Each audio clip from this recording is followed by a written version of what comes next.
Баршаңызға сәлем. Бүгін біз дәл осындай өте дәмді болып шығатын, үй жағдайында өздеріңіз жасай алатын, өріктен жасалған табиғи сок дайындайтын боламыз. Бізге ең алдымен өріктеріміз қажет болады. Өріктеріміздің барлығын алып, осылай ыдысымызға салып аламыз. Бұл жерде мен 500 грамм, яғни жарты килограмм өрікті өлшеп алдым. Ал енді барлығын алып, таза суда жақсылап жуып, шайып аламыз.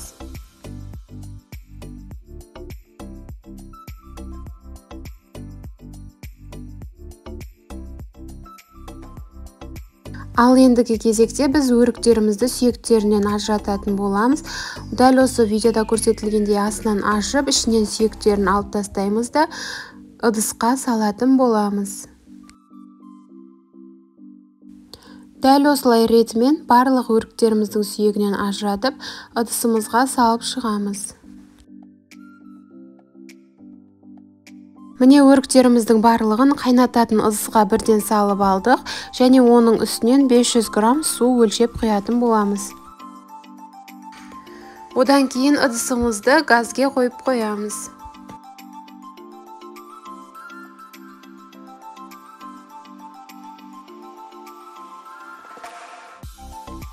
Біраз уақыттан кейін өріктеріміз осылай қайнап бастағанда бетіне көбіктері шығады.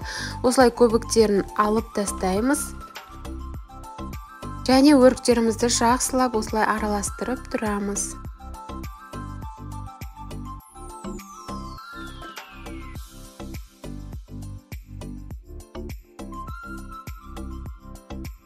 Біраз уақыт қайнағаннан кейін өріктеріміз дәл осы видеода көрсетілгендей езіліп қайнаған болады.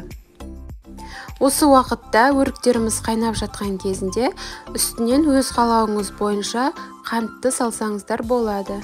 Яғни өз қалауыңыз бойынша дәміне қарай тәтті қылып жасайтын болсаңыздар көбірек қант салатын боласыздар.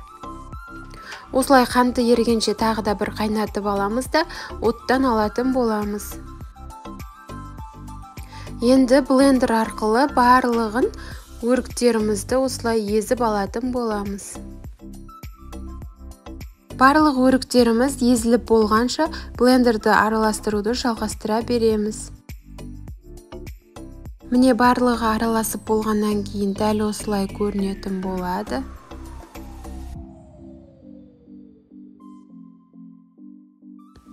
Енді осы массамыздың барлығын бөлек ыдысқа бетіне сита қойып, осылай барлық соктарымызды құямыз да қалдықтарынан арылу үшін сита арқылы өткізіп аламыз. Дәл осы процесті суытып алып, немесе дәл осылай ыстық күйінде жасасаңыздар да болады.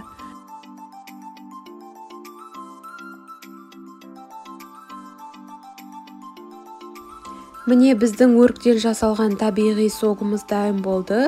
Енді осы согымызды алып, біраз уақытқа бөлме температурасында суытып алып, холодильникке қойып, салқындатып қойсаңыздар болады. Барлығы дайын болғаннан кейін осылай ыдысымызды алып, ішіне согымызды құйып, қонақтарға немесе өзіңіз үйдегі кісілерге ұсына берсеңіздер болады.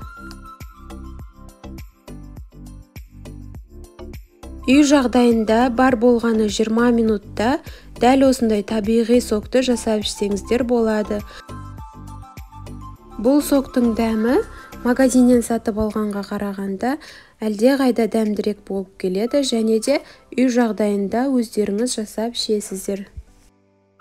Егер де менің видеом сізге ұнаған болса, каналыма жазылып лайк басып, комментария қалдырып кетіңіздер, және де достарыңызбен бөлісуді ұмытпаңыздар. Ас болсын!